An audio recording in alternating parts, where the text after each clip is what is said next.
नमस्कार विद्यार्थियों, मैं डॉक्टर रमेश सोनी उत्कर्ष क्लासेस के इस लाइव प्लेटफॉर्म पर आप सभी लोगों का स्वागत है। हम लोग यहाँ पर चर्चा कर रहे थे जैव विविधता टॉपिक के अंतर्गत। जैव विविधता का अर्थ व परिभाषा के अंतर्गत डिटेल से हम वर्णन देख रहे हैं। अनेक सारे बिंदुओं पर यहाँ पर चर्चा की थी हमने। तो जैव विविधता किसे कहा जाता है, जैव विविधता किसे कहा जाता है, जैव विविधता कहाँ पर ज़्यादा पाई जाती है। भूमध्य रेखा से ध्रुवों की ओर जाने पर जैव विविधता की मात्रा लगातार घटती चली जाती है। और जैव विविधता के जो क्षेत्रों के अंतर्गत ये देखा था, महाद्वीप और महासागर में जैव विविधता तुलना की थी और महासागर में भी सर्वाधिक जैव विविधता पाई जाती है, कहलाता है महाद्वीपीय मग्न तटों के क्षेत्रों में प्रवाल भित्तियों के रूप में। गुड मॉर्निंग सभी को, टॉपिक में जुड़िएगा जल्दी से और आगे हम चर्चा करते हैं प्रवाल भित्तियां या मूंगे की चट्टान या कोरल रीफ के नाम से।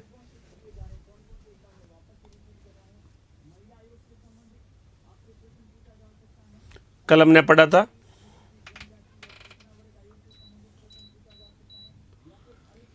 किसी क्षेत्र विशेष या प्राकृतिक प्रदेश में पाए जाने वाले जीव जंतु, पेड़ पौधे और सूक्ष्म जीवों की बहुलता जैव विविधता कहलाती है। भूमध्य रेखा से ध्रुवों की ओर घटती चली जाती है जैव विविधता की मात्रा। गुड मॉर्निंग सभी को। और कटिबंधीय दृष्टिकोण से देखें तो उष्ण कटिबंध से शीतोष्ण में कम और शीत में सबसे कम जैव विविधता पाई जाती है। और यहाँ पर हमने ये सारे देखे थे। दक्षिण अमेरिका महाद्वीप में विषुवतीय वर्षा वनों को सेलवास नाम दिया जाता है। ये सारा इंपॉर्टेंट है।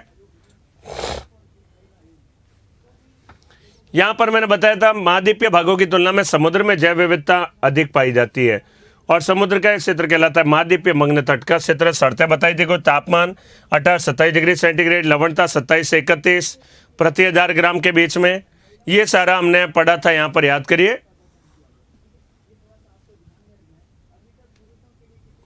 प्रवाल भित्ति किससे कहते हैं, चित्र देखे थे कल हमने, याद करिए। महाद्वीपीय मग्न तटों पर सर्वाधिक रंग बिरंगे सर्वाधिक जैव विविधता से चूना पत्थर से निर्मित, चूना पत्थर, कंकड़ पत्थर, मिट्टी इत्यादि से निर्मित जीव व जीव संरचनाओं को प्रवाल भित्ति की संज्ञा दी जाती है, कहलाता प्रवाल भित्ति के नाम से जानी जाती है। तो महाद्वीपीय मग्न तटों पर सर्वाधिक रंग बिरंगे सर्वाधिक जैव विविधता से चूने पत्थर, कंकड़ पत्थर, मिट्टी इत्यादि से निर्मित जीव व जीव संरचनाओं को प्रवाल भित्ति की संज्ञा दी जाती है। तो यहीं पर हमने पढ़ा था, याद करिए।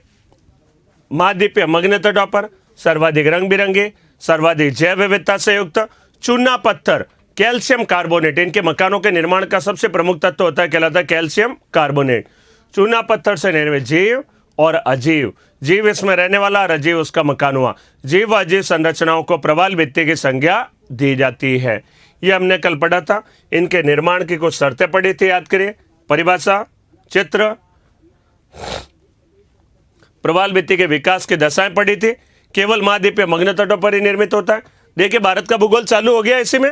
भारत में कहां कहां पर प्रवाल भित्तियां बनेगी, तो वो भारत से रिलेटेड बिंदु आ जाएंगे यहां पर सारा।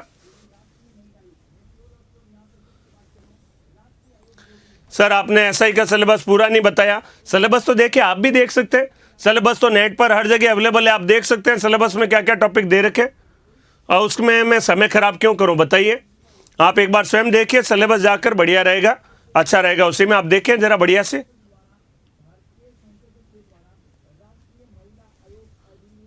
ठीक है,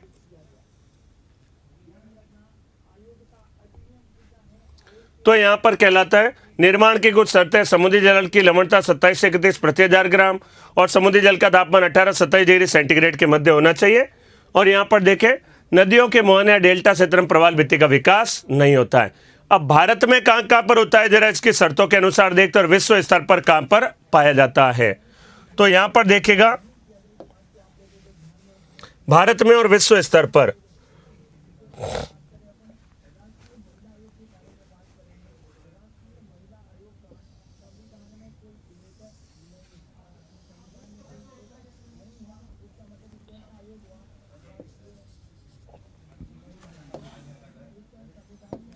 देश का नाम कहलाता है ऑस्ट्रेलिया।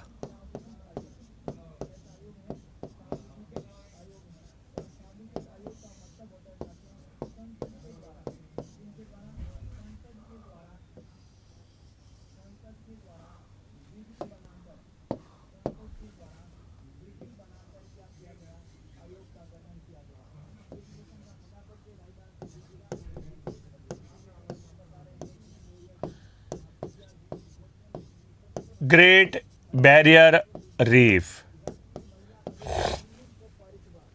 ऑस्ट्रेलिया देश के उत्तर पूर्वी किनारे पर, ऑस्ट्रेलिया देश के उत्तर पूर्वी किनारे पर, ऑस्ट्रेलिया देश का उत्तरी और ये कहलाता है पूर्वी, ऑस्ट्रेलिया देश के अर्थात उत्तर पूर्वी किनारे पर विश्व की सबसे बड़ी प्रवाल भित्ति पाई जाती है, नाम कहलाता है ग्रेट बैरियर रीफ के नाम से जानी जाती है। ग्रेट बैरियर रीफ विश्व की सबसे बड़ी प्रवाल भित्ति है, नाम कहलाती है ग्रेट बैरियर रीफ के नाम से जानी जाती है। तो दुनिया की सबसे बड़ी प्रवाल भित्ति नाम कहलाती है ग्रेट बैरियर रीफ के नाम से। ऑस्ट्रेलिया देश के पूर्वी किनारे पर, पूर्व में, और ये उत्तरी भाग में उत्तर पूर्वी किनारे पर स्थित है, विश्व की सबसे बड़ी प्रवाल भित्ति के नाम से। तो इसकी लंबाई, दुनिया की सबसे बड़ी प्रवाल भित्ति, विश्व में सबसे ज्यादा अगर कहीं जैव विविधता का क्षेत्र है तो इसी प्रवाल भित्ति के क्षेत्र में, ग्रेट बैरियर रीफ में, इतना सारा जीवों का समूह विश्व में और किसी भी स्थान पर नहीं है। ये कहलाती है ग्रेट बैरियर रीफ के नाम से सबसे बड़ी प्रवाल भित्ति है। तो आ गया ग्रेट शब्द, ग्रेट मतलब बड़ा होता है, बैरियर यहाँ पर देखिए जीव जंतुओं के समूह, मकान है, जहाज वगैरह आएगी, समुद्री जहाजें, तो उनके लिए बाधा के रूप में काम करेगी। जहाजें अच्छे से आ जा नहीं पाएगी क्योंकि नीचे समुद्री जीव जंतु, चट्टाने, जहाजों का भाग नीचे की ओर चला जाएगा तो यहाँ पर अड़ने लग जाएगी। तो यहाँ पर इसी कारण से बैरियर है, उनके लिए बाधा का काम करती है, इसलिए नाम पड़ गया बैरियर रीफ। रीफ मतलब प्रवाल भित्ति। विश्व की सबसे बड़ी प्रवाल भित्ति ऑस्ट्रेलिया देश के उत्तर पूर्वी किनारे पर नाम कहलाती है ग्रेट बैरियर रीफ के नाम से। सबसे बड़ी है, इसकी लंबाई है 1920 किलोमीटर। इसकी लंबाई है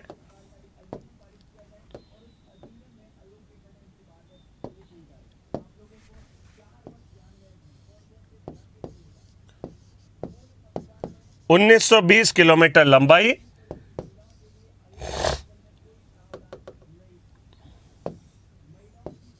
या 1200 मील लंबाई है। मील में कहे तो 1200 और किलोमीटर में कह दे तो 1920 किलोमीटर। एक मील में 1.6 किलोमीटर होता है। अमेजन में भी नहीं, इससे कम जैव विविधता अमेजन में भी है, लेकिन सर्वाधिक जैव विविधता समुद्र में पाई जाती है। अमेजन भूमि पर है, महाद्वीप वाले भाग पर है, ये समुद्र के भाग में। अंतर है दोनों में, भूमि पर सर्वाधिक जैव विविधता तो अमेजन नदी का निकटवर्ती क्षेत्र, समुद्र में सर्वाधिक जैव विविधता तो कहेंगे ग्रेट बैरियर रीफ में। अमेजन नदी से भी ज्यादा यहाँ पर जैव विविधता पाई जाती है, अमेजन नदी के निकटवर्ती क्षेत्र से भी। तो विश्व की सबसे बड़ी प्रवाल भित्ति नाम कहलाती है ग्रेट बैरियर रीफ। 1920 किलोमीटर लंबाई, यह कहलाती है 1200 मील में लंबाई कहलाती है। तो विक्टोरिया स्टेट तो बिल्कुल दक्षिण में आ जाएगा, यहाँ पर, यहाँ है विक्टोरिया स्टेट, विक्टोरिया स्टेट में नहीं है, विक्टोरिया में नहीं है। विक्टोरिया प्रांत तो इधर आ जाएगा, यहाँ पर क्वींसलैंड, न्यू साउथ वेल्स और विक्टोरिया प्रांत, केवल यहाँ पर प्रांत है क्वींसलैंड प्रांत के निकट में। विश्व की सबसे बड़ी प्रवाल भित्ति नाम कहलाती है ग्रेट बैरियर रीफ के नाम से जानी जाती है। सर आपने कोपेन थॉर्नवेट के अकॉर्डिंग जलवायु को नहीं पढ़ाया। जरूर पढ़ा दूंगा, भारत वाले भूगोल में ये टॉपिक जब पढ़ाऊंगा तो कोपेन थॉर्नवेट को ध्यान में रखते हुए पढ़ाऊंगा, उसी के वर्णन, ये सारे वर्णन वहां पर कोपेन थॉर्नवेट में आपको याद आ जाएंगे। ठीक है, कोपेन थॉर्नवेट वाले मैं समझाऊंगा, इंडिया वाला जब पढ़ाऊंगा उसमें तो कोपेन का थॉर्नवेट का जलवायु बढ़िया से बताऊंगा, और ऐसा बताऊंगा इस जिंदगी आप चाहकर भी भूल नहीं पाएंगे, पक्का है। तो बस वो वाला रिवाइज याद करते रहेगा, जलवायु प्रदेश, उससे आपको समझ में आ जाएगा, मैं समझाऊंगा तब हो जाएगा जरूर। तो ये कहलाती है ग्रेट बैरियर रीफ। अब आएंगे इंडिया में कहाँ पर है, इंडिया में भी चर्चा करते हैं। तो पहले विश्व लेवल की यहाँ पर बताइए, एक इंपॉर्टेंट प्रवाल भित्ति नाम कहलाती है great barrier reef. World level में कहाँ पर पाई जाएगी अभी और चर्चा करेंगे, अभी टॉपिक समाप्त नहीं हुआ, ये आगे और चर्चा करेंगे। तो यही हेडिंग डालिए, great barrier reef, great barrier reef.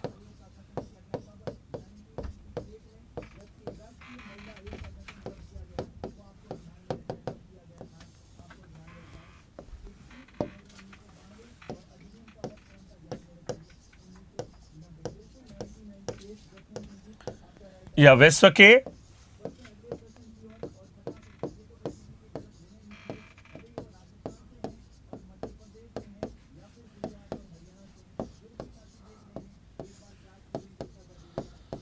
सबसे बड़ी प्रवाल भित्ति है, जो ऑस्ट्रेलिया देश के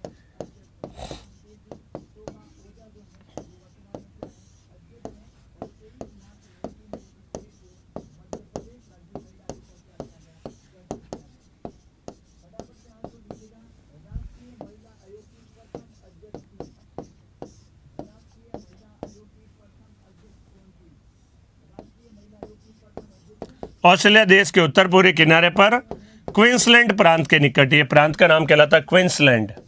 यहां पर ऑस्ट्रेलिया देश का प्रांत है क्वींसलैंड प्रांत। क्वींसलैंड प्रांत है, ये प्रांत है, राज्य है, जैसे राजस्थान है वैसे ही कहलाता है क्वींसलैंड प्रांत। ऑस्ट्रेलिया देश के उत्तर पूर्वी किनारे पर क्वींसलैंड प्रांत।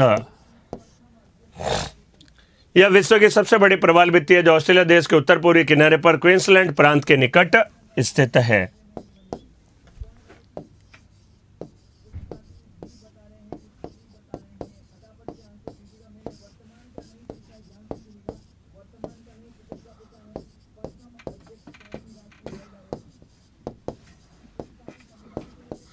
इसकी लंबाई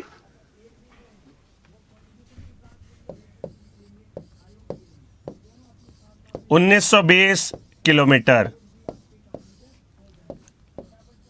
या 1200 मील है, कहलाती ग्रेट बैरियर रीफ के नाम से। इसे बायोहर्म की संज्ञा दी जाती है।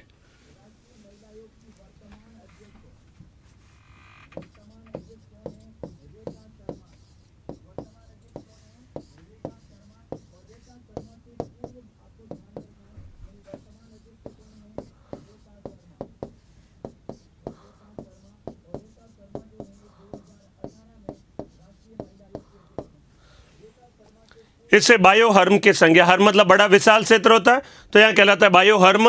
बायो मतलब जैव विविधता से युक्त और हर्म मतलब विशाल क्षेत्र। जैव विविधता का बड़ा विशाल क्षेत्र नाम कहलाता है बायोहर्म के नाम से जाना जाता है। क्वींसलैंड प्रांत, ग्रेट बैरियर रीफ, 1920 किलोमीटर लंबाई, ऑस्ट्रेलिया देश के उत्तर पूर्वी किनारे पर, नाम कहलाती है ग्रेट बैरियर रीफ के नाम से जानी जाती है। यहाँ तक नोट कर डालिए, चित्र बना लीजिए। फिर आते हैं भारत में कहाँ कहाँ पर निर्माण होगा। इन 4 परिस्थितियों को ध्यान में रखते हुए भारत में हम पढ़ेंगे कहाँ कहाँ पर भारत में प्रवाल भित्तियों का निर्माण होता है। ये यहाँ पर लिख डालिए। सर विश्व भूगोल अगस्त तक हो जाएगा, 7-8 अगस्त को यूपीटीजीटी का एग्जाम है, बिल्कुल है। तो विश्व भूगोल के अनेक सारे टॉपिक कवर कराने का प्रयास करूंगा, बढ़िया से पढ़िएगा, जरूर हो जाएगा। देखिए मैं जादू की छड़ी तो नहीं कि इंडियन ज्योग्राफी भी फटाफट करवा दो, जो करवाऊंगा बढ़िया करवाऊंगा, ये बात पक्का है। अब कितना कोर्स हो वो कह नहीं सकता, लेकिन जो करवाऊंगा अच्छे ही करवाऊंगा, ये पक्का है।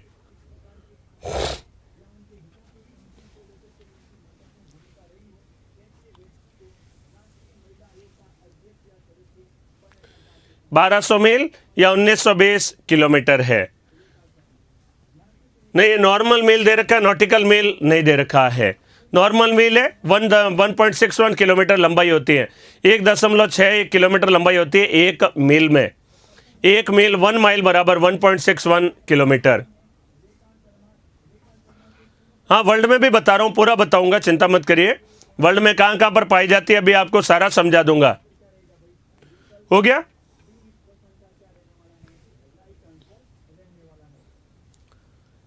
तो ये कहलाता है ग्रेट बैरियर रीफ। कल जो पढ़ा था उससे आगे ये नोट करवाया, ग्रेट बैरियर रीफ और ऑस्ट्रेलिया देश में जहाँ प्रवाल भित्ति पाई जाती है उसका ये ग्रेट बैरियर रीफ का वितरण यहाँ पर दर्शाया है। सर आप बोल रहे थे 1 अगस्त को इंडियन ज्योग्राफी स्टार्ट करा देंगे, बिल्कुल करा दूंगा, बोला है तो जरूर कराऊंगा, और बोला भी था मुझे याद है। 1 अगस्त को मैं इंडियन ज्योग्राफी प्रारंभ करवाऊंगा, ये पक्का है, ठीक है। 1 अगस्त को आपके इंडियन ज्योग्राफी का कोर्स प्रारंभ हो जाएगा।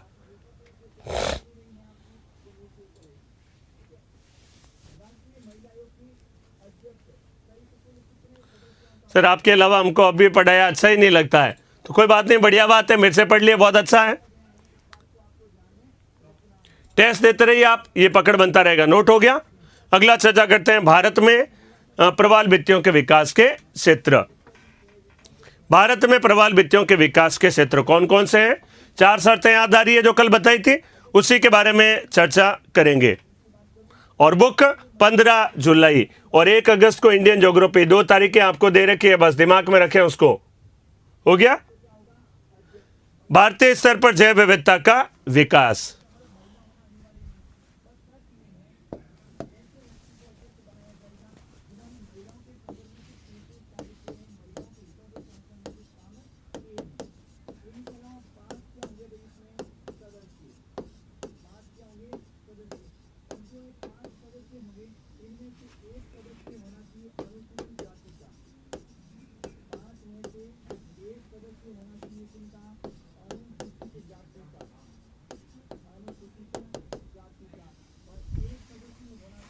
भारत में प्रवाल भित्तियों के विकास के क्षेत्र, भारत में प्रवाल भित्तियों विकास के क्षेत्र कौन कौन से है, जरा उसको देखते हैं।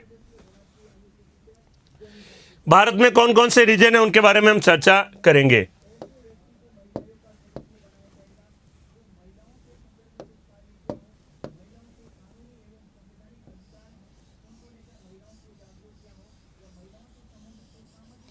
अब इंडिया का मैप बनाना नहीं आता है तो साथ साथ बनाना सीख लीजिए। भारत का भूगोल जब चालू होगा तो बहुत काम आएगा उस समय आपके,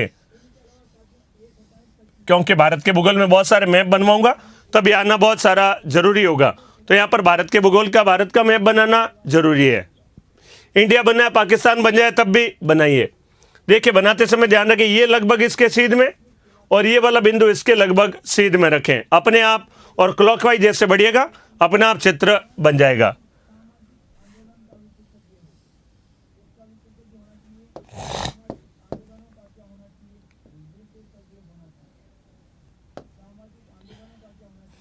यहां तक एक बार चित्र आप बनाइए, इंडिया का चित्र बनाइए, फिर आगे इसमें हम अच्छे से लोकेट करते हैं कहां कहां पर होगा भारत में प्रवाल भित्तियों विकास का पाया जाएगा। 20 सेकंड का समय दे रहा हूं, जल्दी से चित्र बना लीजिए भारत का।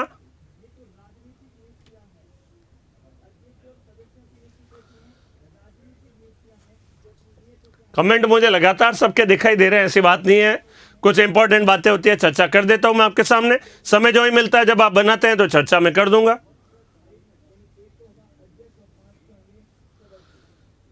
सर आपने ज्योग्राफी अच्छी पढ़ाई, आपके पढ़ाए गए सिलेबस का कौन कौन से टॉपिक यूजी टीजीटी में आ रहे हैं, आ जाएंगे। तो देखिए ये सिलेबस तो आप देखो, यूपी टीजीटी में कौन कौन सा सिलेबस है आपको पता लग जाएगा, मैंने जो पढ़ाया और उससे कौन कौन से टॉपिक आ रहे हैं। हो गया, देखते हैं। हमने कहा था देखे भारत में प्रवाल भित्तियों का विकास वहां पर होगा जहां पर अर्थात ये चारों परिस्थितियां आपको मिलेगी।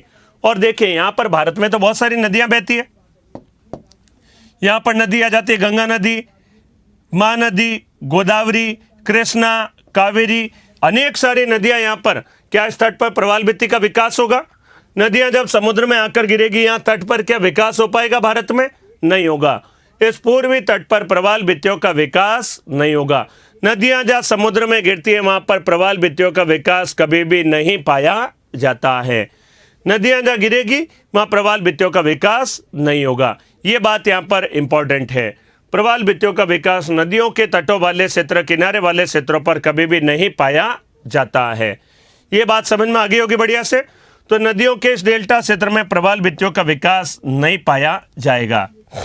अब आते हैं इधर के बारे में। इधर देखिए यहां पर एक नदी गिरती है, नदी का नाम कहलाता है नर्मदा नदी। ये खंबात की खाड़ी कहलाती है। यहां पर देखिए खंबात की खाड़ी, यहां पर एक नदी है, नदी का नाम है ताप्ती नदी। इधर की ओर खंबात की खाड़ी में एक नदी गिरती है, माही नदी। ये नदी कहलाती है माही, नर्मदा, ताप्ती। क्या यहां प्रवाल भित्तियों का विकास होगा?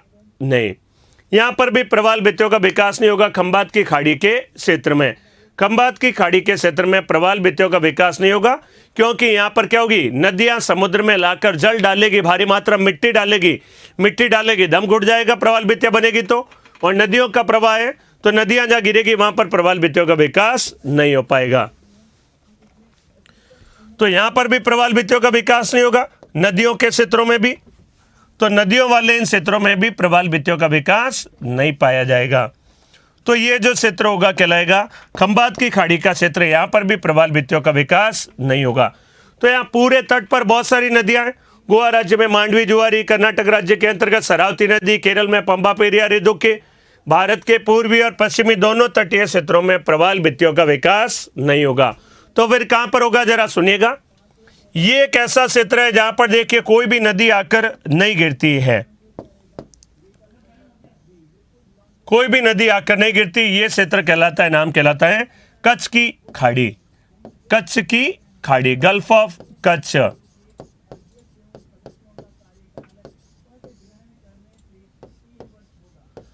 कच्छ की खाड़ी के क्षेत्र में भारत में प्रवाल भित्तियों का विकास नहीं होता है।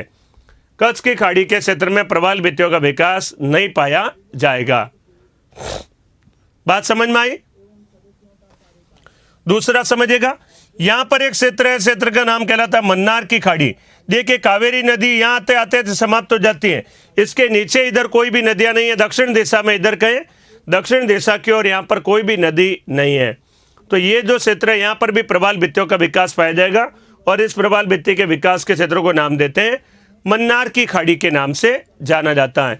ये कहलाता है मन्नार की खाड़ी। और यहाँ पर देखिए द्वीपों के रूप में श्रृंखला है,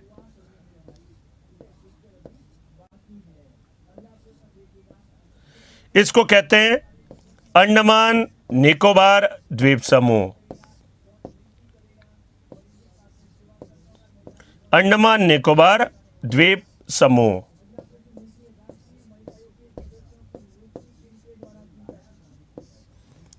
और यहां पर अनेक सारे द्वीपों का समूह है, नाम कहलाता है लक्षद्वीप।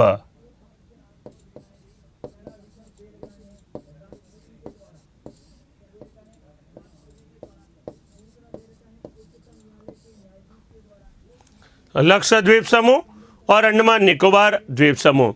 देखिए कच्छ की खाड़ी में एक नदी है, यहां पर मैंने 4 क्षेत्र बता दिए, इसका मतलब यहां पर प्रवाल भित्तियों का विकास होगा। 2 तो है खाड़ियों के नाम, ये कहलाता है मन्नार की खाड़ी, मन्नार की खाड़ी। तो दूसरा रीजन है, पहला कच्छ की खाड़ी, दूसरा मन्नार की खाड़ी, तीसरा अंडमान निकोबार द्वीप समूह और चौथा लक्षद्वीप समूह। मैंने कहा जहां नदियां गिरेगी वहां पर प्रवाल भित्तियों का विकास नहीं पाया जाता। कच्छ की खाड़ी में आते हैं, नदियों पे चर्चा करते हैं। क्या कच्छ की खाड़ी में कोई नदी जाकर गिरती है? कच्छ की खाड़ी के क्षेत्र में एक नदी जाकर गिरती है, नदी का नाम कहलाता है लूनी नदी। पश्चिमी राजस्थान की सबसे बड़ी और महत्वपूर्ण नदी है, नदी का नाम कहलाता है लूनी नदी के नाम से जानी जाती है। लूनी नदी अजमेर, नागौर, पाली, जोधपुर, बाड़मेर, जालोर राजस्थान के 6 जिलों से होकर बहती है और गुजरात में जाती है। गुजरात से जाने के बाद कच्छ की खाड़ी के क्षेत्र में जाती है। ऐसा यहाँ पर इसका उद्गम है, यहाँ से निकलती है और इस प्रकार से बहते हुए यहाँ जाकर गिर जाती है। नदी का नाम कहलाता है लूनी नदी के नाम से जानी जाती है। लेकिन मुझे ध्यान है, मैं जोधपुर से हूँ, यहाँ पर मैंने लूनी नदी का पानी पिछले 25 सालों में कभी भी नहीं देखा है। कभी भी लूनी नदी में जल की मात्रा नहीं रह पाती है, क्योंकि ये नाम की नदी है, पानी इसमें ज़्यादा नहीं हो पाता। कई बार पानी आता भी है तो यह समुद्र तक तो पहुंच ही नहीं पाता है, बीच में ही क्या होता है, समाप्त हो जाता है। तो बीच में ही समाप्त हो जाता है, यहाँ पर समुद्र के अंतर्गत नहीं पहुंच पाता है। देखिए कमेंट सबके नजर आ रहे हैं मुझे, लेकिन मैं बीच में सारे नहीं पढ़ सकता।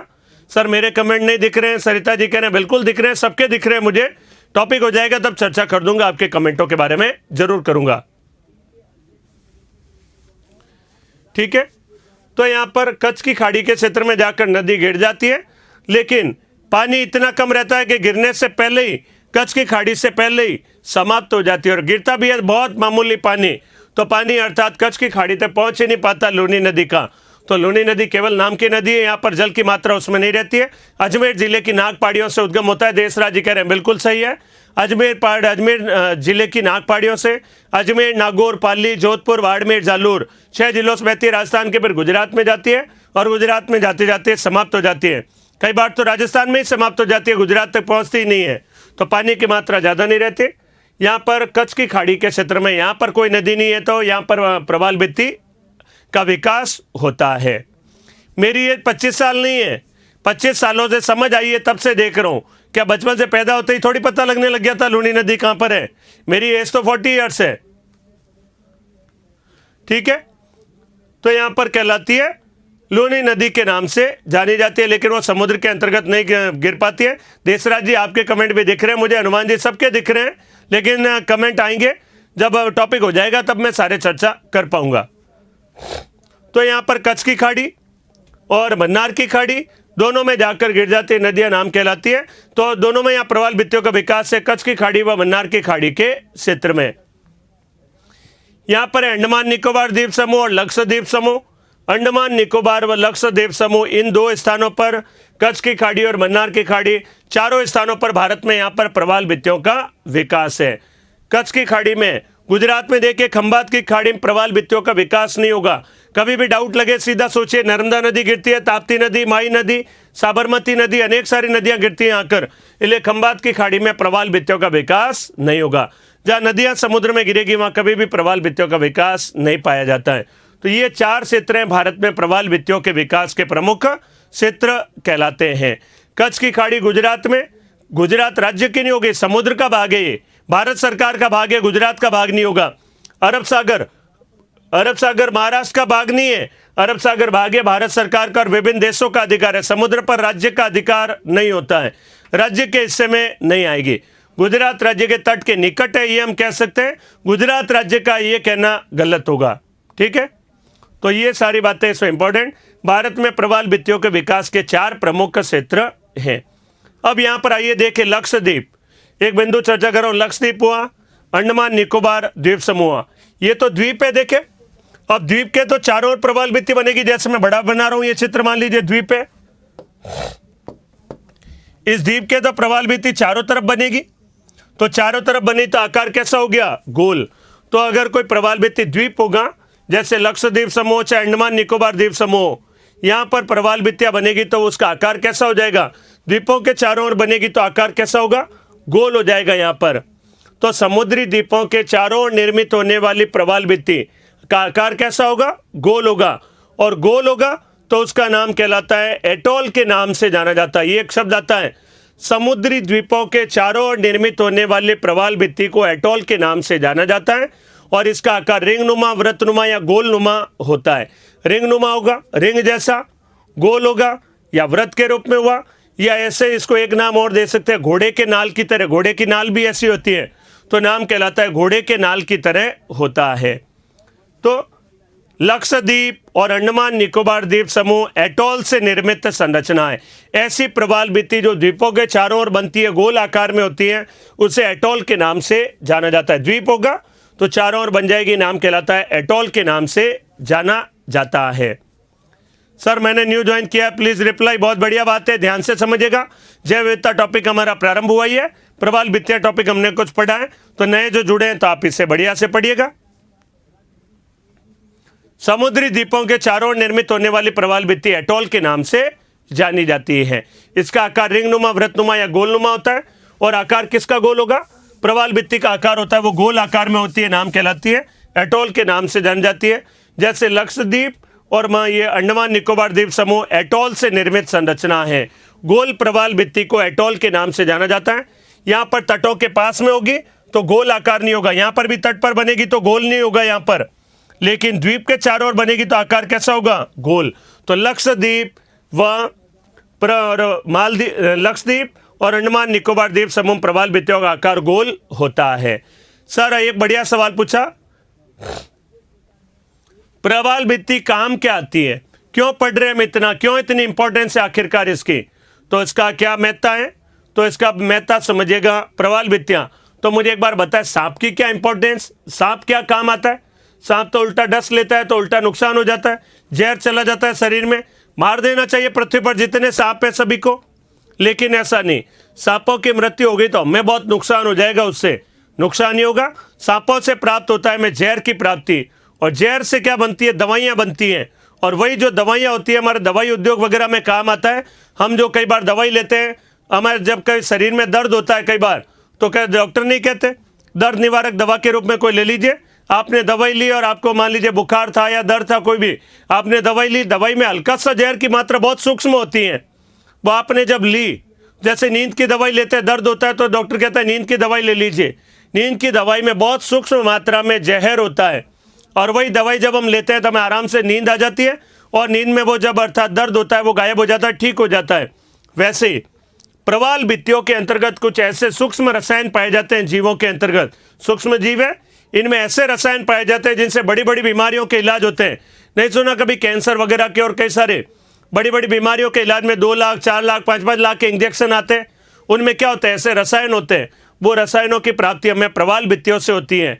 प्रवाल भित्तियों में कुछ जीवों में कुछ ऐसे रसायन पाए जाते हैं जो उद्योग में काम आते हैं, दवाई में काम आते हैं, जो कि अत्यंत महंगे होते हैं और बहुत ही रेयर होते हैं, जो केवल प्रवाल भित्तियों में ही पाए जाते हैं। तो हमें कुछ ऐसे रसायनों की प्राप्ति होती है जो कि अत्यंत महंगे होते हैं, वो प्रवाल भित्तियों से प्राप्त होता है। तो भारत में इससे दवाई उद्योग का विकास हुआ है, दवाई उद्योग का विकास पाया जाता है। और जीव जंतुओं का क्षेत्र है, जैव विविधता का क्षेत्र है, पारिस्थितिक तंत्र बिगड़ जाएगा अगर इसको हमने मार दिया तो पारिस्थितिक तंत्र समाप्त हो जाता है, पारिस्थितिक तंत्र को नुकसान होगा। और इतने रंग बिरंगे जीव हैं, हमने पढ़ा यहाँ पर इतने रंग बिरंगे जीव पाए जाते हैं विश्व में, सर्वाधिक यहाँ पर ग्रेट बैरियर रीफ में। जैसे आज भारत में कोई व्यक्ति आता है, फ्रांस से घूमने आता है भारत, तो क्या होगा, वो आएगा सबसे पहले उसके घूमने की क्या इच्छा होगी, भारत में अगर कहीं आए तो आने की सबसे प्रबल इच्छा होगी ताजमहल को देखें, क्योंकि भारत का सबसे इंपॉर्टेंट स्थान कौन सा है, पर्यटक स्थल ताजमहल 7 वंडर्स में से शामिल है। हम अगर फ्रांस जाते हैं तो सबसे इंपॉर्टेंट देखने लायक चीज क्या होगी, एफिल टावर वहां की, पेरिस की। वैसे ऑस्ट्रेलिया देश में कोई व्यक्ति घूमने आता है तो वहां का सबसे इंपॉर्टेंट देखने लायक कोई पर्यटक स्थल है तो कहलाता है ग्रेट बैरियर रीफ।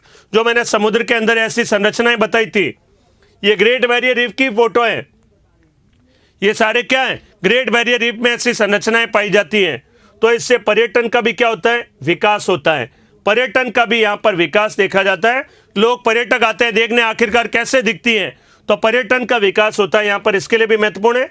और ये मन्नार की खाड़ी के क्षेत्र में यहीं पर ही एक स्थान स्थित है, नाम कहलाता है रामेश्वरम के नाम से जाना जाता है, द्वीप के रूप में है, नाम कहलाता है रामेश्वरम। इसी यहाँ पर क्षेत्र में आता है, स्थान का नाम कहलाता है रामेश्वरम।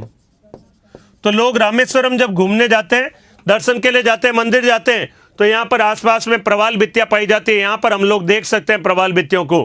कल आप में से किसी ने पूछा था सर भारत में कहाँ देख सकते हैं, रामेश्वरम के पास में आप देख सकते हो।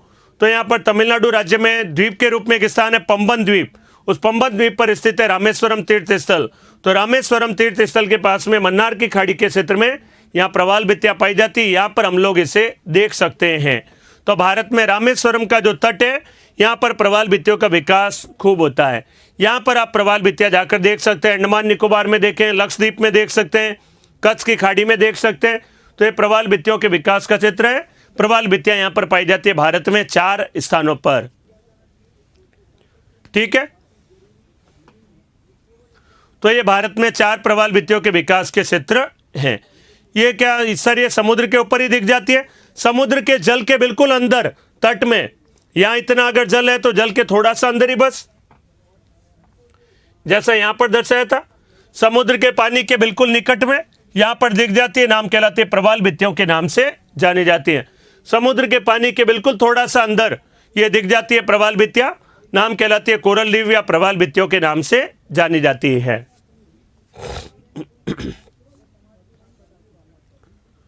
तो ये भारत में प्रवाल भित्तियों के विकास के 4 प्रमुख रीजन है। तो ये लिख लीजिए, ऐसा चित्र बनाकर ये नाम यहां पर लिख डालें। और यहीं पर एक शब्द मैं आपको लिखवा रहा हूं, एटॉल।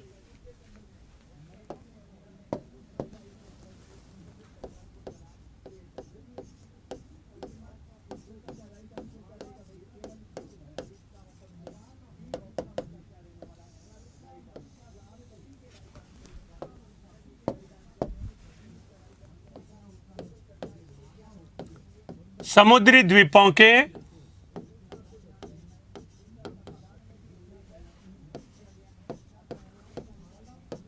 चारों ओर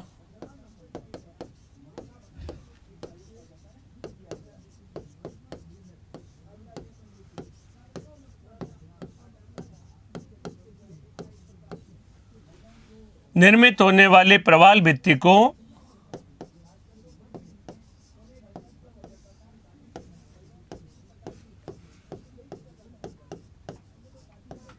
एटॉल, समुद्री द्वीपों के चारों ओर निर्मित होने वाली प्रवाल भित्ति को एटॉल की संज्ञा दी जाती है।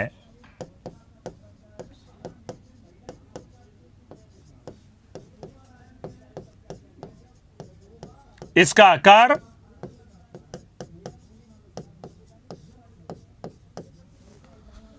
रिंगनुमा, वृत्तनुमा,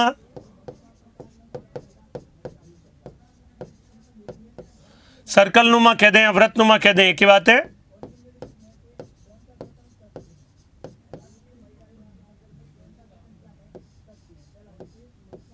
रिंगनुमा कह दें या वृत्तनुमा कह दें, या घोड़े के नाल की तरह होता है।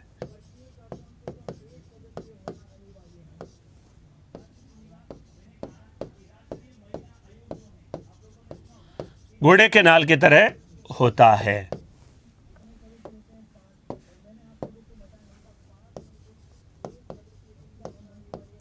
लक्षद्वीप, मालदीव देश,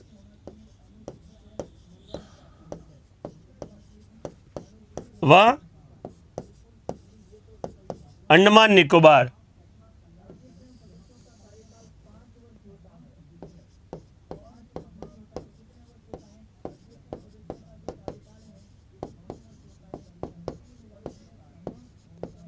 एटॉल से निर्मित संरचना है।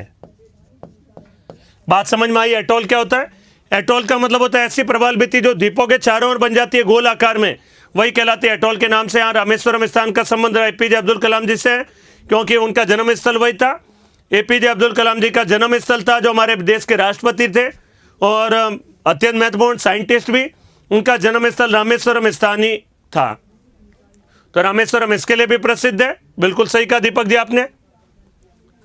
समुद्री द्वीपों के चारों ओर निर्मित होने वाली प्रवाल भित्ति को एटॉल की संज्ञा दी जाती है। इसका आकार रिंगनुमा, वृत्तनुमा, घोड़े के नाल की तरह होता है। लक्षद्वीप, मालदीव, अंडमान निकोबार एटॉल से निर्मित संरचना है। द्वीपों के चारों ओर होगी वो कहलाती है एटॉल के नाम से जानी जाती है। ऐसा ही बन जाएंगे, उसके बाद ऑस्ट्रेलिया देखने जाएंगे। बहुत बढ़िया बात है, धन्यवाद है, जरूर देखें।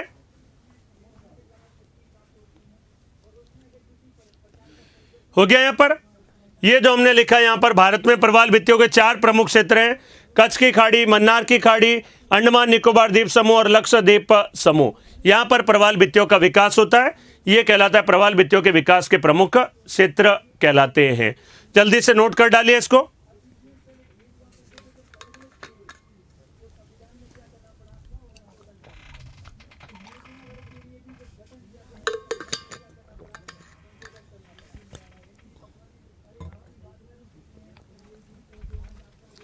बन गया चित्र। भारत का चित्र भी बनाना है ऐसे और अच्छे से लोकेट करना है और कंफ्यूज नहीं होना है। कच्छ की खाड़ी में हो गया, मन्नार की खाड़ी अच्छे से याद करना। जहां नदियां आकर गिरेगी वहां प्रवाल भित्तियों का विकास नहीं होगा, क्योंकि नदियां जहां गिर जाएगी। और कच्छ की खाड़ी में तो नर्मदा नदी, ताप्ती नदी, अनेक सारी नदियां आकर गिरती है। चित्र के रूप में देख लीजिए चाहे तो। यहां पर एक नदी गिरती है, नदी का नाम कहलाता है नर्मदा नदी, और यहां पर गिरती है ताप्ती नदी। तो नर्मदा व ताप्ती नदियां जहां पर आकर गिरेगी खंभात की खाड़ी में, वहां पर प्रवाल भित्तियों का विकास नहीं होगा।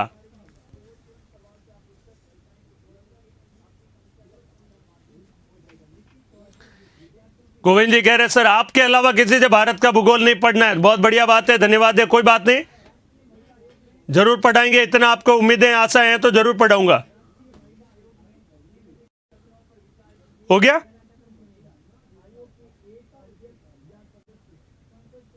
बना लिया। चलिए अच्छा है। तो भारत में प्रवाल भित्तियों के विकास के क्षेत्र और एटॉल सबकी मैंने व्याख्या कर दी है। एनसीईआरटी 11th क्लास में लिख रखा है कि एनसीईआरटी 11th क्लास में लिखा है लक्षद्वीप और अंडमान निकोबार द्वीप समूह एटॉल से निर्मित संरचना है। सर ऐसा ही बन जाएंगे। सबसे पहले आपका धन्यवाद करना आएंगे, बहुत ही अच्छा लगेगा। आप धन्यवाद करना आएंगे, मिलना आएंगे तो मुझे बड़ा अच्छा लगेगा। मैं आपको मिठाई खिलाऊंगा, मेरा प्रॉमिस है। बस मेहनत करिए, तैयारी करिए, जरूर होंगे। आशा रखिए, विश्वास रखिए दृढ़। हमेशा कोई काम जो सोचा है दृढ़ विश्वास रखे, जरूर होगा पूरा। बिल्कुल विश्वास रखें उत्कर्ष क्लासेस पर, मुझ पर, निर्मल सर हमारे जो डायरेक्टर सर है, बिल्कुल विश्वास बनाए रखिए उन पे। सब जो भी बच्चों के हित के लिए कार्य किया जाता है, बढ़िया से यहाँ पर कार्य करते हैं। मुझे भी हमेशा प्रोत्साहित करते रहते हैं, बढ़िया से बढ़िया पढ़ाना चाहे रमेश जी, कोई समय लगे कोई दिक्कत नहीं है। तो निर्मल सर का उसके लिए अत्यंत धन्यवाद दूंगा मैं। बहुत बढ़िया बात है। हो गया। प्रवाल भित्तियों के विकास के क्षेत्र ये हमने भारत में पढ़े। अब यहां पर एक बात और देखिएगा, लास्ट बिंदु प्रवाल भित्तियों में, फिर ही हमारा टॉपिक कंप्लीट होगा। प्रवाल भित्ति यहां पर देखिए, यहां पर है 0 डिग्री का क्षेत्र। देखिए मैं ये जो बात बताने जा रहा हूं, इससे अगले जो हमारा एक टॉपिक है, अगला यहां पर टॉपिक पढ़ाऊंगा एक छोड़कर। यहां पर मेगा डाइवर्सिटी देश, ये बढ़िया से समझ में आ जाएगा अगर आपको यहां पर बातें समझ में आ गई तो। मेगा डाइवर्सिटी देश और जैव विविधता हॉटस्पॉट क्या है, ये आप अच्छे समझ में आ जाएगा। मेरी ये वाली बातें सुनिएगा, सुनिएगा। यहां पर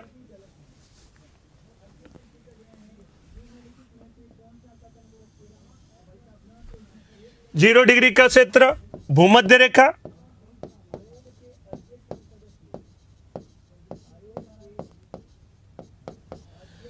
0 डिग्री या भूमध्य रेखा का क्षेत्र। यहां से देखिए हमने पढ़ा था 23.5 डिग्री पढ़ा था, यहां पर रेखा होती है, नाम कहलाती है 23.5 डिग्री की रेखा। प्रवाल भित्ति में लास्ट बिंदु है बस, लेकिन उससे आगे के बिंदु भी आपको समझ में आने लग जाएंगे, ये अगर मेरी बात समझ ली तो।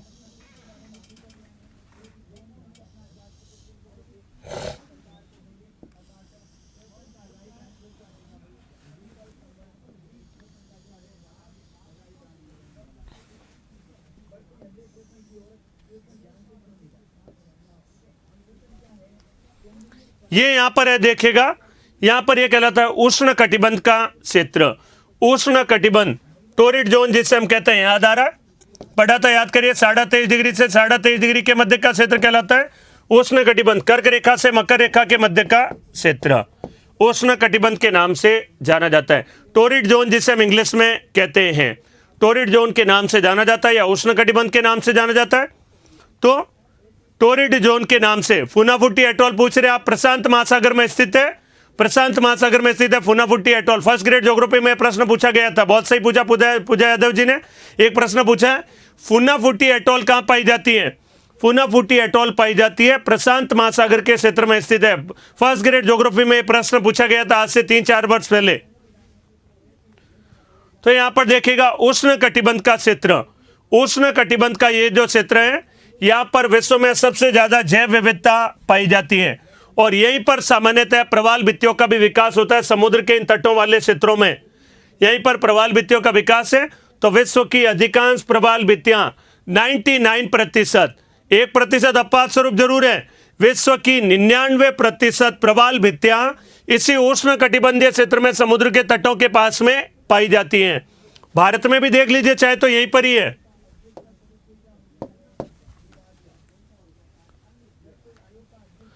यहां पर है, यहां नाम कहलाता है, हमने पढ़ा था अभी मन्नार की खाड़ी, यहां पर हमने पढ़ा था अंडमान निकोबार द्वीप समूह, यहां लक्षद्वीप समूह देखें, और यहां पर आ जाती है कच्छ की खाड़ी का क्षेत्र। भारत में भी ये 4 रीजन इसी क्षेत्र में आते हैं और एक बड़ा प्रवाल भित्ति का जो क्षेत्र ऑस्ट्रेलिया देश का, वो भी देखिए यहीं पर ही आ रहा है, ग्रेट बैरियर रीफ के नाम से। ग्रेट बैरियर रीफ भारत में प्रवाल भित्तियों विकास के क्षेत्र। और एक बड़ा इंपॉर्टेंट क्षेत्र है, यहाँ पर यूएसए देश का प्रांत है, नाम कहलाता फ्लोरिडा प्रांत। तो यहाँ पर है फ्लोरिडा, फ्लोरिडा यूएसए देश का फ्लोरिडा प्रांत है। जैसे राजस्थान है वो भी इसी क्षेत्र के अंतर्गत आता है, इस किनारे के बाद में। तो यहाँ पर भी फ्लोरिडा प्रांत और यहाँ पर कहलाता है इधर की ओर भारत के क्षेत्र सारे, और यहाँ पर है ग्रेट बैरियर रीफ। देखिए सारे इसी उष्ण कटिबंधीय क्षेत्र में आते हैं। तो उष्ण कटिबंधीय क्षेत्र में यहाँ पर समुद्र के तटों के भागों पर प्रवाल भित्तियों का विकास पाया जाता है। तो क्या मुझे बताइए यहाँ पर सोचकर, क्या कनाडा देश के इस तटीय भागों में प्रवाल भित्ति पाई जाएगी? कनाडा देश के यहां पर तटों पर क्या प्रवाल भित्ति पाई जाएगी?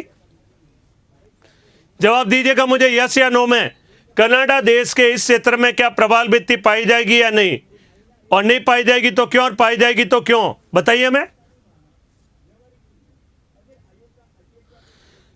राजेश जी का एक कमेंट आया, बहुत ही बढ़िया कमेंट है, लेकिन मैं आपको बता दे रहा हूं अच्छे से याद है कि सर आपने निराश कर दिया है।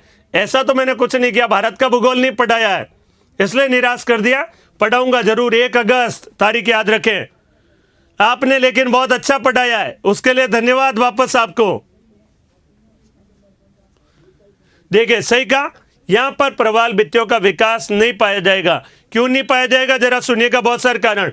क्योंकि यहाँ 0 डिग्री से आप दूर जाएंगे तो यहां पर क्या होगा, टेम्परेचर बहुत ही कम है और समुद्री जल का टेम्परेचर बहुत कम होगा। तापमान 18-27 के मध्य में नहीं मिल पाएगा, और 18-27 नहीं मिलेगा तो यहाँ प्रवाल भित्तियों का विकास नहीं होगा। बात समझ में आई या नहीं बताइए? प्रवाल भित्तियों का यहाँ पर विकास नहीं पाया जाता है। तो यहाँ पर प्रवाल भित्तियों का विकास नहीं है कनाडा देश के निकटवर्ती क्षेत्र में यहाँ पर। तो बताइए क्या मुझे स्पेन देश से यहाँ प्रवाल भित्ति का विकास पाया जाएगा तट पर? स्पेन देश के पास यहाँ पर भी नहीं पाया जाएगा। स्पेन देश के निकटवर्ती क्षेत्र में यहाँ पर भी प्रवाल भित्तियों का विकास नहीं पाया जाता है, क्योंकि यहाँ पर टेम्परेचर क्या हो रहा है, कम, लवणता की मात्रा भी एकदम कम हो जाती है, सैलिनिटी। इसलिए विश्व की अधिकांश प्रवाल भित्तियों का विकास इन्हीं तटीय क्षेत्रों में है, उष्ण कटिबंध के क्षेत्रों में। बात समझ में आई? उष्ण कटिबंध के इन क्षेत्रों में प्रवाल भित्तियों का विकास होगा, यहाँ पर प्रवाल भित्तियों का विकास नहीं होगा। और क्या अंटार्कटिका में प्रवाल भित्तियां होगी? अंटार्कटिका के आसपास नहीं, यहां पर भी प्रवाल भित्तियों का विकास नहीं होगा। अंटार्कटिका के निकटवर्ती क्षेत्रों में भी प्रवाल भित्तियों का विकास नहीं पाया जाता है। ठीक है संजय जी, आपका कमेंट सुन लिया, जरूर ध्यान दूंगा। समय कटिबंध मैंने 7 नहीं लिखवाए थे, समय कटिबंध तो 24 है। हाँ, यूएसए में मैंने 7 समय कटिबंध नहीं है, यूएसए में 3 समय कटिबंध ही है, अच्छे से याद रखिएगा। मैंने 3 ही लिखवाया था और बढ़िया मैंने लिखवाया था। यूएसए देश में कितने लिखवाए थे? 4 लिखवाए थे, याद करिए। ठीक है,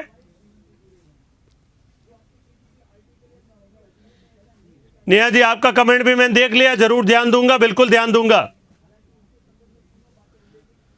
तो ये सारी बातें यहां पर इंपॉर्टेंट है, ये हमने जो यहां पर पढ़ा है। अब लेकिन एक बात और सुनिएगा, यहां पर इंपॉर्टेंट जो बात है, यहां पर जितनी भी दुनिया भर में प्रवाल भित्तियां पाई जाती है, मैंने कहा 99% उष्ण कटिबंध, 1% कहीं और बाहर भी है, याद करिए। और मैं जो बाहर है समय कटिबंध अभी छोड़िए, यहां पर चर्चा करूंगा इसके बारे में।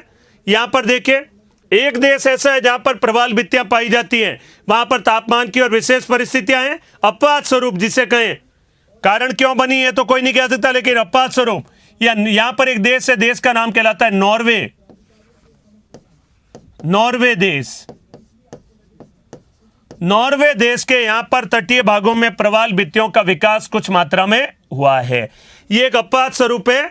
ध्रुवीय क्षेत्रों में सामान्यतः प्रवाल भित्तियों का विकास नहीं पाया जाता है, लेकिन यहां पर नॉर्वे देश के तटीय क्षेत्रों में प्रवाल भित्तियों का विकास पाया गया है। एक ये देश यहां पर अपवाद स्वरूप है, नॉर्वे देश के तटीय भागों में प्रवाल भित्ति पाई जाती है। नॉर्वे देश एक अपवाद स्वरूप देश है, तो अच्छे से याद रखिएगा वह कौन सा देश है जिसके तटीय क्षेत्रों में, ध्रुवीय क्षेत्रों में होने के बावजूद भी प्रवाल भित्तियों का विकास पाया जाता है। तो ये यहां पर इंपॉर्टेंट है। तो मैंने ये बात आपको बताई, जरा अच्छे से नोट करिएगा दिमाग में। नॉर्वे देश के तटीय क्षेत्रों में प्रवाल भित्तियों का विकास पाया जाता है। ठीक है, तो यहां पर नॉर्वे देश के तटीय क्षेत्र में प्रवाल भित्ति का विकास पाया जाता है, ये अपवाद स्वरूप है। अपवाद होते हैं कई बातों के, तो इसका एक अपवाद है, या नॉर्वे देश के तटीय क्षेत्रों में पाया जाता है। तो बात समझ में आ गई। अब यहां पर एक बात समझिएगा, बिल्कुल सही कहा मंजीत जी की बात बहुत सही है। यहाँ गल्फ स्ट्रीम की गर्म जलधारा का भाग आगे की ओर बढ़ता है, नॉर्वे की गर्म जलधारा के रूप में जाता है, इस क्षेत्र को थोड़ा गर्म कर देता है, इसलिए यहाँ पर प्रवाल भित्तियों का विकास पाया जा रहा है। बहुत सही बात कही आपने। ठीक है, तो ये कहलाता है नॉर्वे देश के तटीय भागों में यहाँ पर प्रवाल भित्तियों का विकास है। तो अगला एक तथ्य सुनिएगा, यहां पर देखिए उष्ण कटिबंध में समुद्र के तटों में जैव विविधता यहां पर खूब है, प्रवाल भित्तियां, और भूमि के भागों पर यहां पर अर्थात जैव विविधता खूब है। भूमि के भागों में यहां पर जैव विविधता खूब है। विषुवतीय वर्षावन नाम दिया था, याद करिए, इक्वेटोरियल रेनी फॉरेस्ट। या इक्वेटोरियल रेनी फॉरेस्ट में जैव विविधता बहुत है, या समुद्र के तटीय क्षेत्रों में प्रवाल भित्तियों में जैव विविधता बहुत है, इसलिए उष्ण कटिबंधीय क्षेत्र सर्वाधिक जैव विविधता वाला क्षेत्र होगा। और इस क्षेत्र में जो जो देश आएंगे जहां पर जैव विविधता प्रचुर मात्रा में, उन्हीं देशों को नाम दिया जाता है, मेगा डाइवर्सिटी देश कहा जाता है। इस क्षेत्र में जो जो देश आएंगे इंपॉर्टेंट, जहां जैव विविधता ज्यादा है, उनको मेगा डाइवर्सिटी देशों के नाम से जाना जाता है।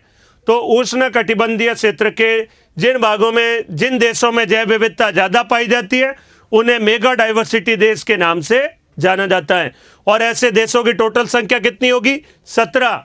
विश्व स्तर पर ऐसे 17 देश है जहां पर जैव विविधता प्रचुर मात्रा में पाई जाती है। उन देशों को मेगा डाइवर्सिटी देश कहा जाता है। आगे हमारे इस टॉपिक में चर्चा करेंगे। तो मैं यहां पर अपना प्रवाल भित्तियों में 2 लाइनें लास्ट लिखूंगा, फिर हमारा टॉपिक कंप्लीट हो जाएगा। यहां पर मैं एक बॉक्स बनाकर लाइन लिख रहा हूं, बस लास्ट ये लाइन है प्रवाल भित्तियों में, फिर हमारा अगला टॉपिक आएगा अर्थ परिभाषा के बाद में, स्तर के ऊपर हमारा टॉपिक आएगा।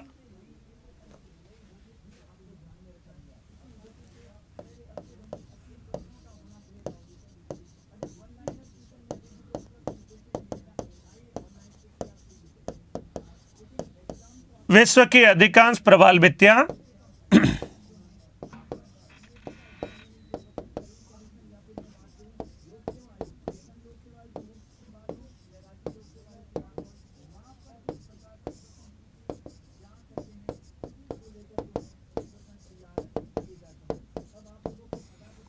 उष्ण कटिबंधीय क्षेत्रों में पाई जाती है। विश्व की अधिकांश प्रवालभित्तियां उष्ण कटिबंधीय क्षेत्रों में टोरिड जोन में पाई जाती है। यहाँ तापमान ज़्यादा, इतना ज़्यादा नहीं है सर। देश राज्य कह रहे सर उष्ण कटिबंधीय क्षेत्र में तापमान ज़्यादा होता है, फिर भी यहाँ क्यों बनती है? तापमान ज़्यादा नहीं, समुद्री जल का तापमान है। यहाँ पर समुद्री जल का तापमान इन्हीं क्षेत्रों में 18 से 27 के मध्य में रहता है, इसलिए यहाँ पर प्रवालभित्तियों का विकास ज़्यादा है। विश्व की अधिकांश प्रवालभित्तियां उष्ण कटिबंधीय क्षेत्रों में पाई जाती है।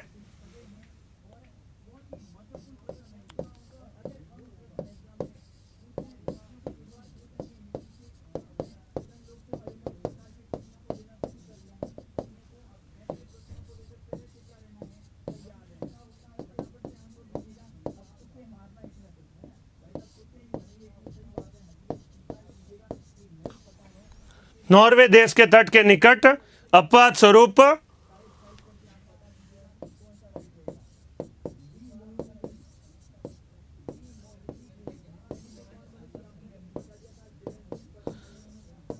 प्रवालभित्ति का विकास हुआ है।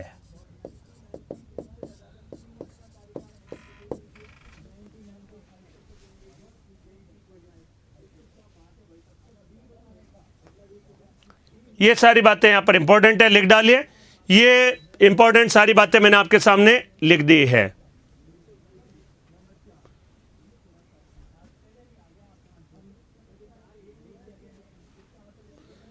हो गया?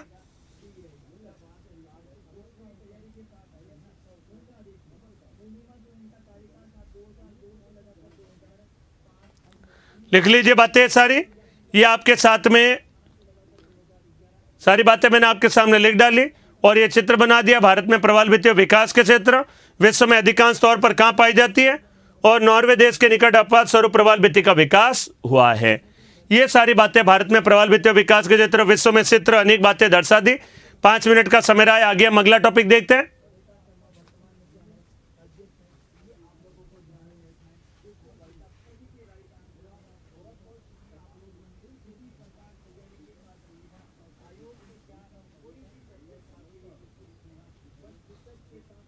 धन्यवाद सभी को, कमेंट करने वाले सभी को धन्यवाद।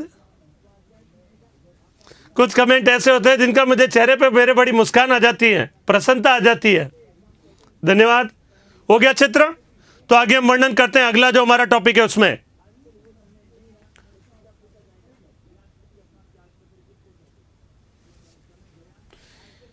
ये यहां पर इंपॉर्टेंट है। पिछला डायग्राम दोबारा दिखा रहा हूं, सही बात कही, समय कम दिया था। पिछला डायग्राम में उष्ण कटिबंधीय क्षेत्रों में यहां पर जैव विविधता ज्यादा पाई जाती है। इसमें जो देश होंगे वो मेगा डाइवर्सिटी देश कहलाएंगे। अभी हमारा टॉपिक आने वाला है उसमें। ये पिछला बनाया था मैंने, उष्ण कटिबंधीय क्षेत्रों में यहां पर जैव विविधता, टोरिड जोन जिसे कहें, यहां पर जैव विविधता ज्यादा पाई जाती है। ठीक है,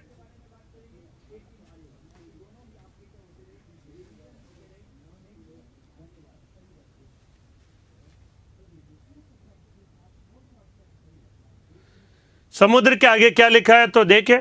विश्व की अधिकांश प्रवालभित्तियां उष्ण कटिबंधीय क्षेत्रों में पाई जाती है। नॉर्वे देश के तट के निकट अपवाद स्वरूप प्रवालभित्ति का विकास हुआ है। अपवाद स्वरूप प्रवालभित्ति का विकास हुआ है, ये लिखा है मैंने। अमन जी कह रहे सर मेरे कमेंट आपको नहीं दिखते, शायद यहां लेट वीडियो स्ट्रीमिंग हो रहा है इसलिए नहीं नजर आ रहे हैं आपके। कमेंट करिए, जरूर दिखेगा। सबके कमेंट नजर आ रहे हैं, मुझे चिंता नहीं करें।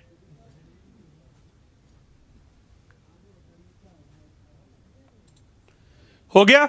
तो यहां पर हो गया हमारा प्रवालभित्ति का टॉपिक कंप्लीट। अर्थ व परिभाषा देखिए, इतना डिटेल मैंने आपके सामने बता दिया है। इसी के अंतर्गत हमने पढ़ा है प्रवालभित्तियों के बारे में। एटॉल क्या होता है मैंने बताया था। समुद्री द्वीपों के चारों ओर निर्मित होने वाली प्रवालभित्ति को एटॉल के नाम से जाना जाता है।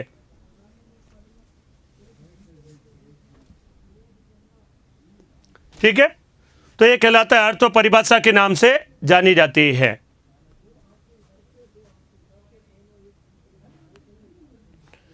बहुत बढ़िया बात है, अच्छे सबके कमेंट आ रहे हैं, बढ़िया, धन्यवाद। तो शब्दों को बड़ा करके लिखें, कोशिश करूंगा, बड़ा लिखूंगा अब की बार। अब देखिए जैव विविधता के स्तर।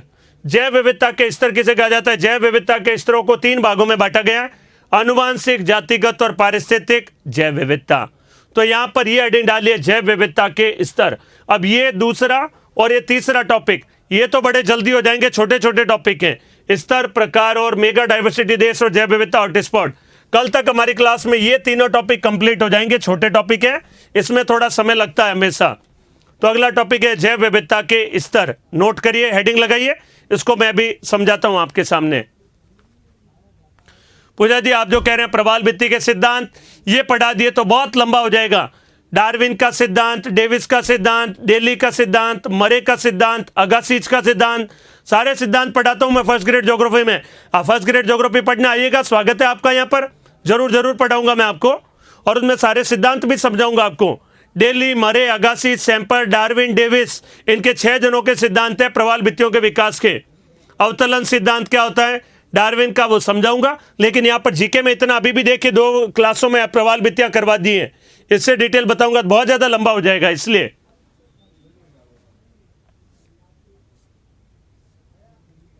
आपकी भावनाओं का सम्मान कर रहा हूं, आपको पता है, बहुत अच्छी बात है, बहुत बढ़िया कहा। फर्स्ट ग्रेड में आप पढ़ने आइए, जरूर आपको समझाऊंगा, जरूर।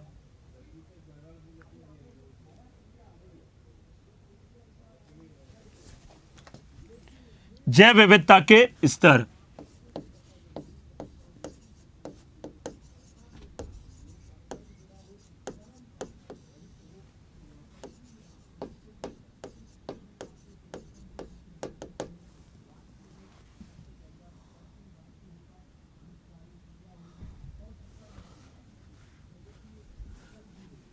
एक आध लाइन लिखिए यहां पर, फिर समझाता हूं। जैव विविधता के स्तरों को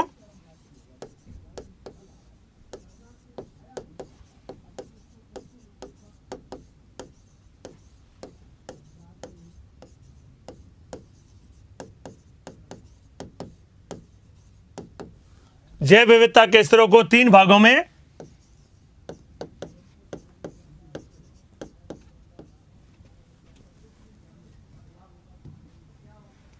बांटा जाता है। जैव विविधता के स्तरों को 3 भागों में बांटा जाता है। पहला देखेगा, क्या जैव विविधता भूकंप से प्रभावित होती है? बिल्कुल होती है, भूकंप से प्रभावित होगी, प्रदूषण से प्रभावित होगी, समुद्री जहाजों से प्रभावित होती है, अनेक सारी चीजों से प्रवाल भित्तियां प्रभावित होती है, बिल्कुल होती है भूकंप से प्रभावित।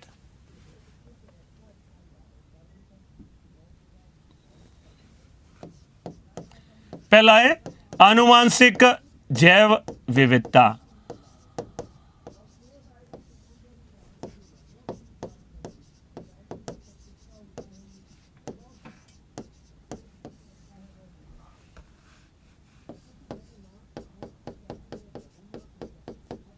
Genetic biodiversity.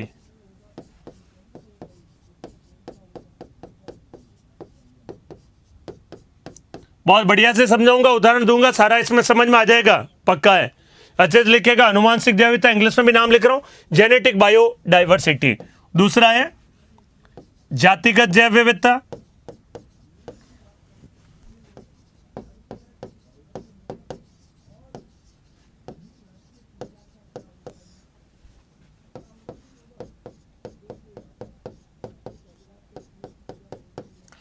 बारह क्लास से मुझे कम से कम लगेगी, अभी मुझे कम से कम 10 क्लासों का समय और लगेगा, लगभग पक्का है, 10 से 12 भी लग सकती हैं, तो अच्छे से पढ़ना, डिटेल से बताऊंगा।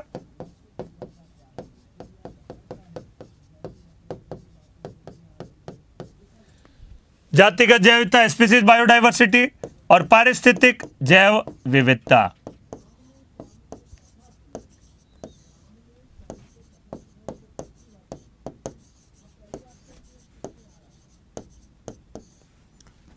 पारिस्थितिक जैव विविधता, इकोलॉजिकल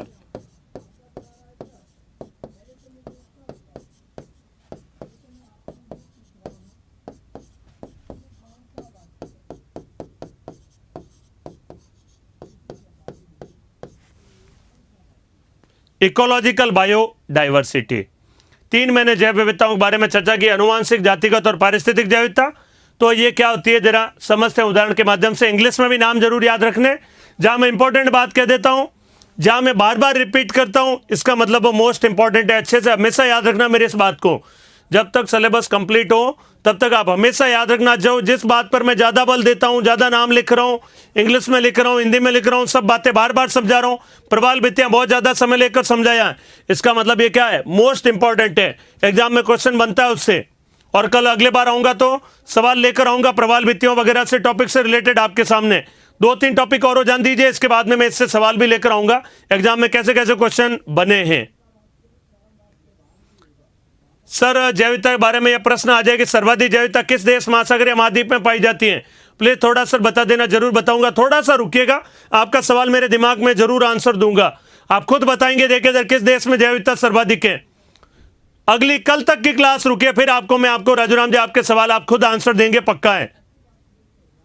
गुरुदेव याद करने का तरीका 500 बार रिवाइज, और कोई तरीका नहीं, 500 टाइम्स रिवाइज। ठीक है, सुनिएगा अनुवांशिक, जातिगत और पारिस्थितिक जैव विविधता। सुने क्या, उससे पहले समय हो गया, 1 घंटा कैसे निकला पता नहीं चला। 1 घंटा अगर समय नहीं पता लगा, सही दिशा में जा रहे हैं। अनुवांशिक, जातिगत और पारिस्थितिक जैव विविधता, कल जब हम लोग लौटेंगे तो कल आपके ये तीनों टॉपिक हो जाएंगे कवर। अनुवांशिक, जातिगत, पारिस्थितिक, इधर अल्फा बीटा गामा और मेगा डाइवर्सिटी और देश और जैव विविधता हॉटस्पॉट। साइंस में भी बायोडाइवर्सिटी टॉपिक है, वहां से समझ सेम है, बिल्कुल सेम है। साइंस का टॉपिक हो चाहे ये वाला, दोनों में सेम है। आपके अगर साइंस में भी लेकर का बायोडाइवर्सिटी तो यहां पढ़ लेंगे तो कंप्लीट हो जाएगा। मैं बहुत डिटेल ही बताता हूं वैसे ही। तो कल आएंगे तो हम लोग लौटेंगे इस वाले टॉपिक में, यहां पर कल हम चर्चा कर देंगे अनुवांशिक, जातिगत, पारिस्थितिक, अल्फा बीटा गामा और जैव विविधता हॉटस्पॉट और मेगा डाइवर्सिटी देश। ये कल हमारे टॉपिक कंप्लीट हो जाएंगे। आज हमने यहां तक लिखा है, कल आते इसके उदाहरण और इसकी व्याख्या करूंगा, आपको बढ़िया समझ में आ जाएगा। ठीक है, संजय जी क्या पूछ रहे हैं बताइए सर, बता दें प्लीज, पूछिए क्या प्रश्न है आपका। हाँ, क्वेश्चन वगैरह भी लेकर आऊंगा मैं आपके सामने, तो क्वेश्चन वगैरह भी सॉल्व करवाऊंगा, जरूर करवाऊंगा। प्रबल भित्तियों से क्या है, यूपीएससी वगैरह में अनेक सारे एग्जामों में प्रश्न में रखूंगा, जरूर रखूंगा आपके सामने। हर बार रखता आया हूं प्रश्न, इस बार भी रखूंगा। सर थोड़ा फास्ट पढ़ाओ, ये नहीं हो सकता, ये थोड़ा मुश्किल है, इसके लिए धन्यवाद। ठीक है, आगे कल चर्चा करेंगे, धन्यवाद।